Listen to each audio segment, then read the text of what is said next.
gathering. So without much delay, let us talk about this particular subject. You may be aware, I think you must be observing around you the phenology quite often, watching your trees around you.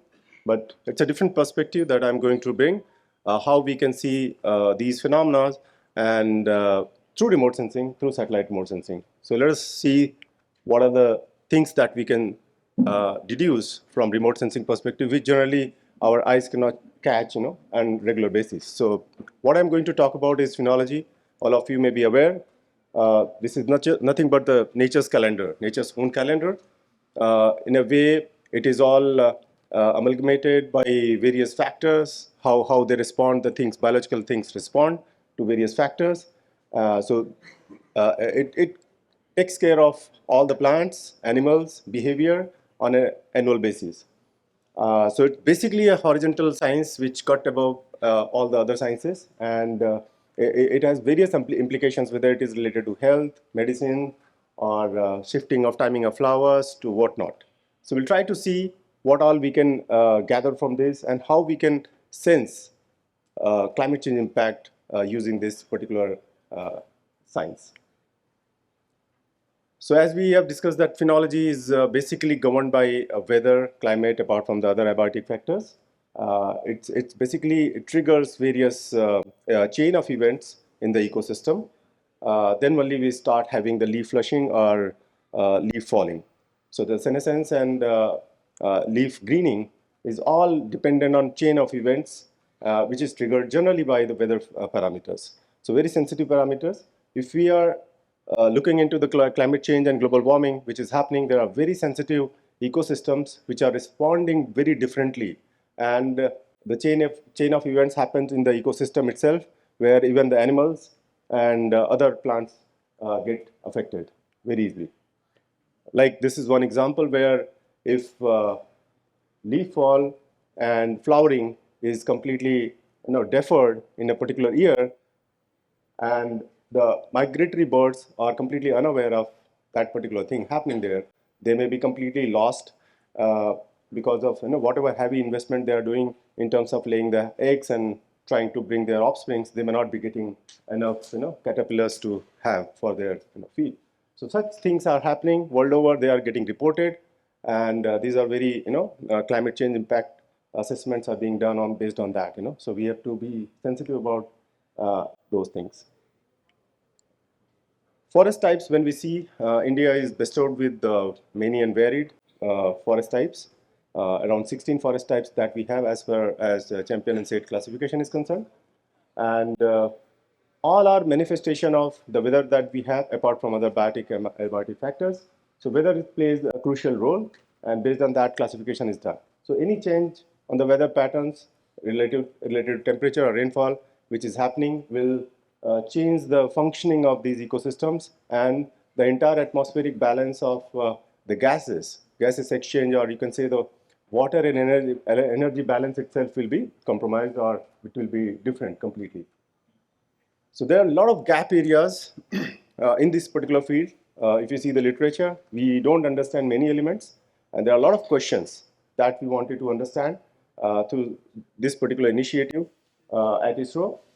We wanted to understand whether we can understand various ecosystems and what are the weather parameters that they are getting controlled with. So it's not that one parameter is responsible for all the factors or all the ecosystems. The alpine ecosystem in the Himalayas are completely different. They are responding to the various other limiting factors than the one which is there in the central India. So we need to get hold of them, and whether we can make a predictive model. So in IPCC scenario in future, if you want to predict that what will happen to the phenology of this particular forest, how the gases exchange will happen, how the carbon sequestration will happen, how these phenological changes is going to affect our life. So that questions we want to understand, and for that we have initiated some of the programs. So coming to the phenology, how they can be observed. There are various ways of observing the phenology, whether routinely people in the Europe have been keeping record of their flowering dates, and from that itself in science there are a lot of papers were published, and they said that more than 100 years there is a good number of shift in the flowering of various species, and that's how people got concerned that these changes are happening and why they are happening, with how to cope up with that. So over the period of time, in research domain, people have been observing from the ground. They go weekly or monthly. They try to take note of what is the leaf stages, what is the flowering stages, what is the seedling.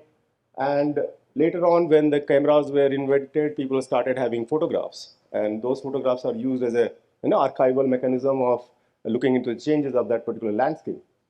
Later on in these dates, we have UAVs, we have phenocams. Phenocams can record daily pictures, and satellites have been there. In 60s, we started having a good number of satellites in the space from various agencies. India also came into foray, and now we have good number of satellites which are having their archival capabilities. So all these are available. If you try to see them, that in India, what kind of studies we have done. So it's very meager if you compare with international domain. I think around 50 studies have been done at various levels. So whether it is a particular species level on the ground, or at the landscape level, through the observations, through the cameras, or from satellites. If you put together, all that are not more than 50 studies. So we are not actually, whereas we are blessed with, a lot of ecosystems which are very sensitive and very responding very well to these, changes. So we should invest our time and energy in understanding that what kind of changes we are observing, because they are direct laboratories, natural laboratories that can be, seen for their impact. So we started with some studies in 2010-11. On the ground, we gave cameras to the forest department people. They started taking pictures at a specified point, and we could understand there are a lot of phenomena which are happening. There are shifts from one year to another year, and there are various responsible factors. But we are not having enough sensors to record the weather parameters. So what we started again, that whether from remote sensing and from the IMD data, weather data, we can generate some sense that what are triggers which are making those changes. And the biggest challenge was how to generate the phenological matrices per pixel level from satellite data, whether you can really generate start of the season dates, Julian dates, end of the season, length of the season, and various other parameters. So the biggest challenge is the validation. How do you validate that these numbers are correct or not correct? So first of all, we tried to gather whatever information we had from the field and try to derive those parameters, because that itself is a challenging thing, first of all.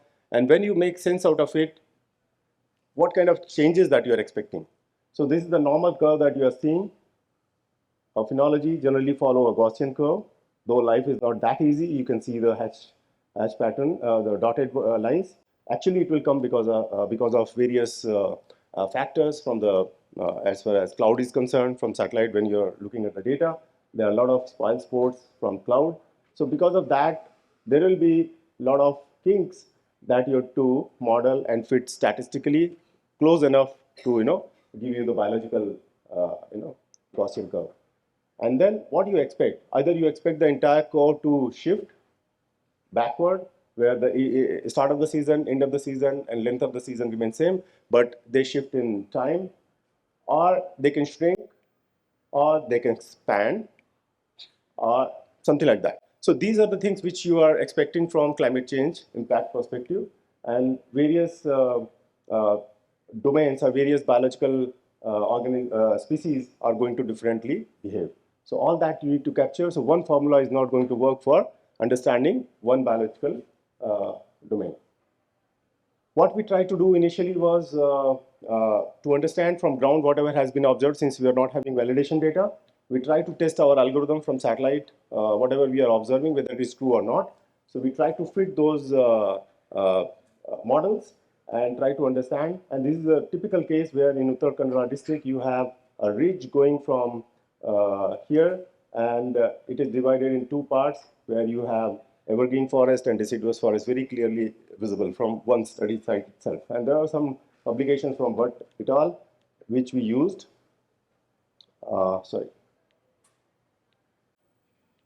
And we could conclude that satellite data can really work well for giving us the realistic phenological estimates, and we can generate spatial calendar maps from that. And then we try to understand that whether we have enough sensitive ecosystems where phenological changes can be observed, and even the shifts, their densification can be observed in our own time scale. Because there are some systems which are responding very late because there is some plasticity in the ecosystem, so they can cope up with the changes which are coming year to year. So we wanted to understand, and we put our mind to the alpine treeline ecosystem, which is responding fast to the global warming because they are thermally compressed ecosystems. And now, because of that compression getting released to the global warming, they are trying to expand.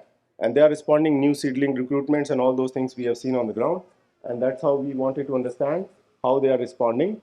And there are various rates. So we started making a network of observations because one study site is not going to be enough for making any conclusion. So we started having a network. We named it Himalayan Alpine Dynamics Research Initiative, Himadri. And we have partner institutions from all alpine treeline ecosystem housing states, from western region to the northeastern region. And currently we are having 23 summits, and this is called multi-summit approach, adopted from the European research group. They have named it as Gloria. So that Gloria was having a white spot in the Indian Himalayan region. Nobody was doing any research related to the Gloria protocol. So we initiated Himadri and we filled that gap. So that was an important contribution from India for that network. And now we have observations in all multi-summit domains where biodiversity is getting monitored every year. From cryptograms to the higher plants, everything we are monitoring in a particular plots. And the idea of having multi-summit approach is if the warming is happening here, whether the plants and biodiversity is migrating to the higher reaches and how up they can go. Okay, and when there is no scope of going there, there will be a summit trap phenomena and we'll be losing the biodiversity. And that we are observing right now in various summits that we have found that we are losing the cryophilic species in response to the global warming, where thermophilic species are going up there and capturing that particular summit. So all these phenomena are already happening in Himalaya very fast. Within 10 years, we have observed that a lot of changes are happening in terms of biodiversity loss and various other things. Then after 5 years, we augmented our own protocols from simple observations of Gloria. Now we are trying to understand whatever tree line changes has happened, shift is happening, what is happening along those tree lines. So we have nested loops, and we are trying to understand from various angles that what kind of changes are happening from from biochemical level to various other observational level, biophysical level. What are the changes which are happening in these ecosystems? And these are the domain studies. I'm not going to detail of everything, but we are trying to attack from all angles, whether it is from the herbarium records, we are trying to construct the past tree line, or from the AI/ML applications of using past data sets for reconstructing our past alpine tree line records, niche modeling, snow line connection, lichenometry, and various other things. Even trying to understand whether invasive species are growing because of the global warming in those regions. And apart from phenology. So there are some of the examples that I just wanted to show you that we have already published that Alpine Tree Line Atlas or Digital Atlas of India, where you can see that in 1970s from remote sensing what was the status of the tree line and how it has shifted ahead in various places. And response is different from Western India to Eastern India, and that has been further validated using the niche modeling approaches. And later on, we corrected our model, Alpine Tree Line, the derivations using the LiDAR data, because the definition of tree line is any tree which is growing there with a certain density having height of 2 meters. Now that height thing was not getting captured in earlier remote sensing domains. So now from International Space Station, there is one payload which is available from NASA, is giving very good data of the tree height. So that data we have tried to use, and now we have corrected our LiDAR based tree line we have generated, and even we have generated the information of the dwarfness of the trees. If you go from down hill to uphill, you will find that the trees will be losing their heights. So there is called crumhoseness. So what is the rate of chromogenesis was not known, so we have contributed to the academics that kind of information. Even the thermophilization that I just mentioned is happening, where cryophilic species are getting replaced by thermophilic species. Spectral biodiversity is one concept where every time you cannot go to these Himalayan regions, very inhospitable places, so you cannot do research there. So whether we can introduce a spectral biodiversity concept where you have enough number of bands with enough good spatial resolution, whether you can really generate spectral biodiversity which is similar to the Shannon index that you generate on the ground with the laying a plot. So there are some invasive species which are getting into these alpines. OTC experiments that we are doing there to understand that the medicinal plants that we have in alpine ecosystem, due to the CO2 enrichment, because there also now you have 400 plus ppm available. So carbon dioxide enrichment, which is having in the even the thin air atmosphere of Himalaya, how they are responding in terms of the medicinal value.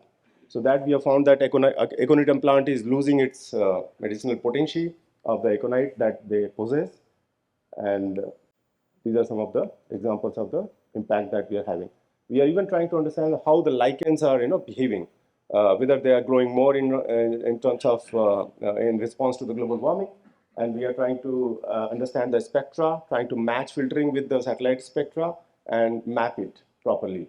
Not only for the Indian regions where you don't have higher plants, only cryptogams are there, even for the Antarctica. Recently, this study was published where we have mapped the abundance of lichens in the Las Manjil area. So coming back to the phenological variability, the tree lines are very sensitive, as I said, they are shifting. What is happening to their phenology? So that also we have tried to understand whether they are shifting or not. And we have found in Sikkim, Himalaya, there is a substantial shift in the phenological trend. Even in Arunachal Pradesh, the similar thing are happening. So based on these observations, we got encouraged and we have made a big protocol of having, similar to Himatri, can we have a phenomet network? So where we can observe the phenology, meteorological parameters, and we can ultimately have in the country, we can have a phenomet model developed so that we can gain a predictive ability for all the biomes, and we can, really forecast in future that what will happen to what will be the fate of the forest in India. So these are the places where we have actively gone and already installed the phenocams through various programs. There are some glimpses of those places where phenocams are installed, and even meteorological data are getting generated. Data processing is being done. Interestingly, we have seen in Tungnath, Himalaya, that there was 1 year where rhododendron has missed its flowering, and because of that, there are a lot of issues which are happening to the birds. And this flowering was missed because of the heavy snowfall in 2020, which because of that, there was a warming in the soil and the vernalization process could not take place. So this is the reason, and we have published it. There are some recent observations from the Dalma site, and we can use even the phenology observations for generating the net primary productivity, because it's observing the greenness over the year, and that greenness is a function of CO2 sequestration. So that can be modeled very well. So net primary productivity can be generated. Apart from that, there are various other offshoots which can be used in terms of phenology, because phenology gives the forest floor a loading of fuel. So forest fire starts from that itself. So we can predict that also. Thank you very much.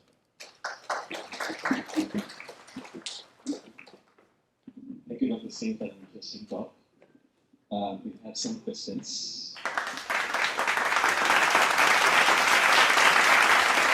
Ecology approach.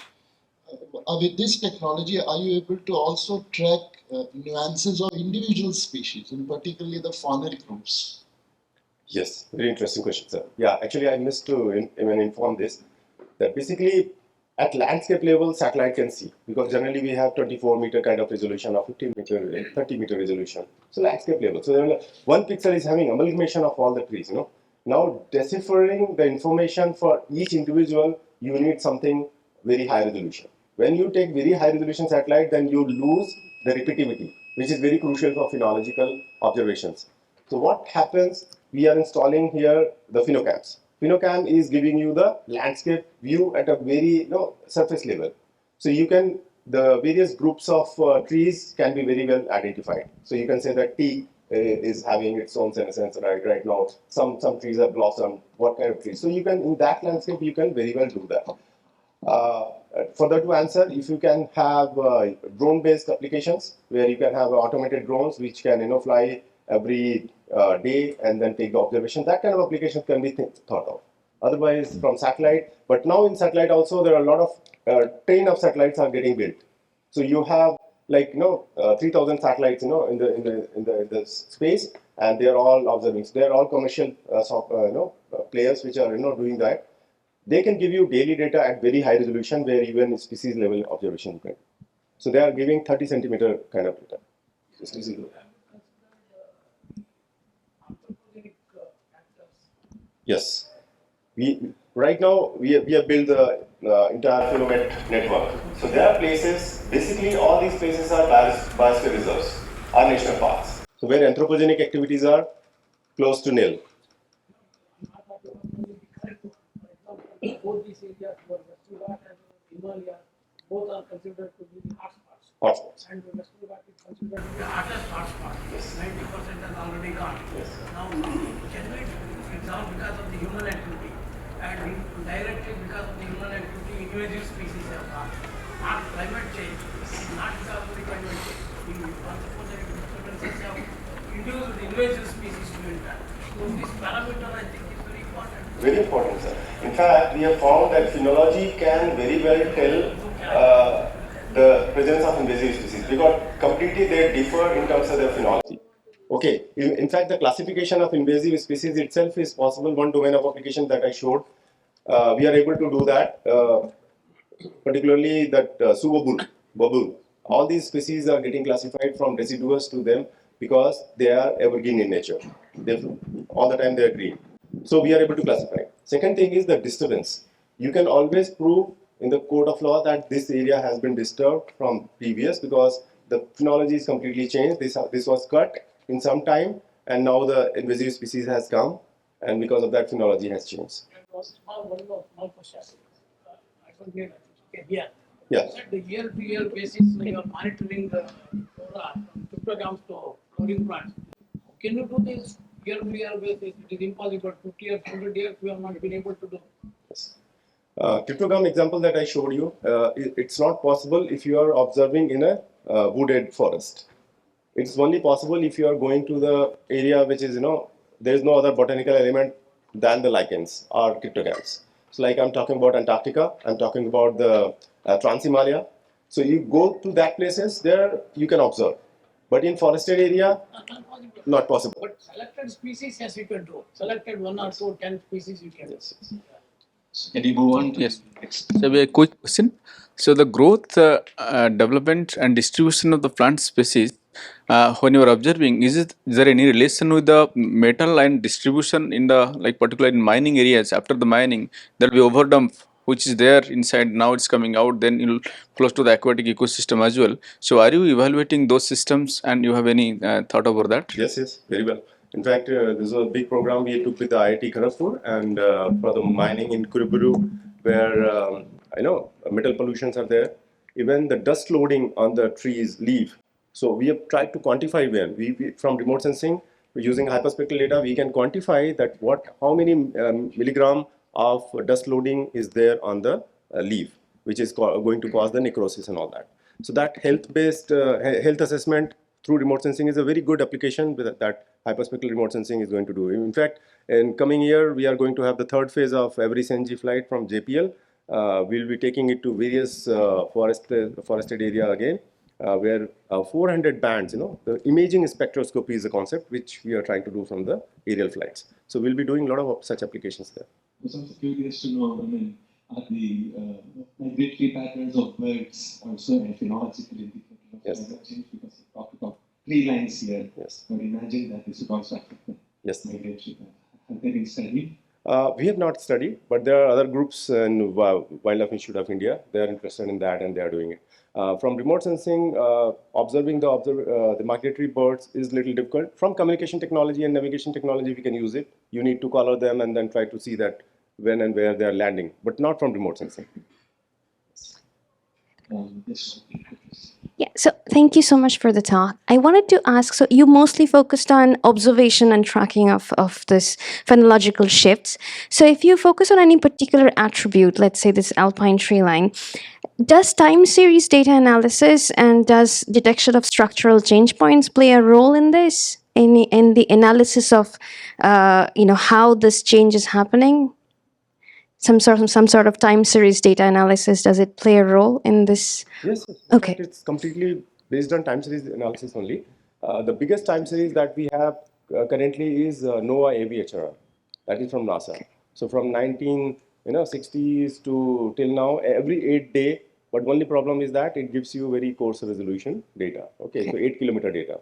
So at 8 kilometer pixel resolution, whatever you want to analyze, so global study has been done. We have also done in Alpine Tree Line also using NOAA AVHR data, and we have tried to make sense out of it. But the best part would be if you can have a very high resolution data, high repetitive resolution, temporal resolution, then it will be much more meaningful. So, but we are waiting for that kind of archival data to happen, because studies when it started in remote sensing, they were more into trying to understand the meteorology and the general mapping purposes. So. Thank you. Thank you, Dr. Singh.